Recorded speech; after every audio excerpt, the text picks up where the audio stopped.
Tonight, a hospital and a school district are mourning the loss of two people. Thank you so much for joining us. We do appreciate it. A nurse practitioner and a Longview ISD educator died in a head-on crash. It happened on Highway 259 near Diana around 3 Sunday morning. KLTV's Jamie Boyum reports on the hospitality health nurse practitioner and Longview ISD middle school teacher killed in that crash. According to a DPS report, Joel Mack was northbound on US 259 early Sunday morning when he was struck head-on by an SUV driven the wrong way by Kimberly Law. Law died at the scene, and Mack was taken to a hospital where he died. Mack worked as a nurse practitioner at Hospitality Health ER in Longview. Emily Gula, Dr. Carmen Gonzalez, and Stephen Margison all worked there with Mack. He was our confidant here.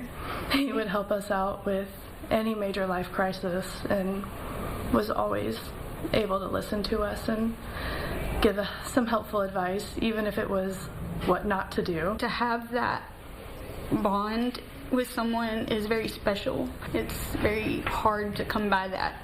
And so his absence will be deeply felt. Patients will always remember him.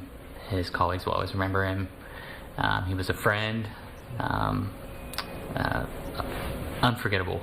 Longview ISD released a statement saying Law served for 25 years in the district. Longview ISD is deeply saddened by the loss of Kimberly Law, a wonderful and dedicated educator, mother, grandmother, and friend to all who knew her. The district said, Kimberly had an unwavering dedication to her students and poured her heart into helping each child succeed. Foster Middle School Principal Mary Taylor said in the statement. Jamie Boyum, KLTV 7 News. Longview ISD is holding a memorial for Kimberly Law at Foster Middle School this Saturday morning at 10. Joel Mack's family has arranged a walk of honor in his memory tomorrow in Dallas. The Texas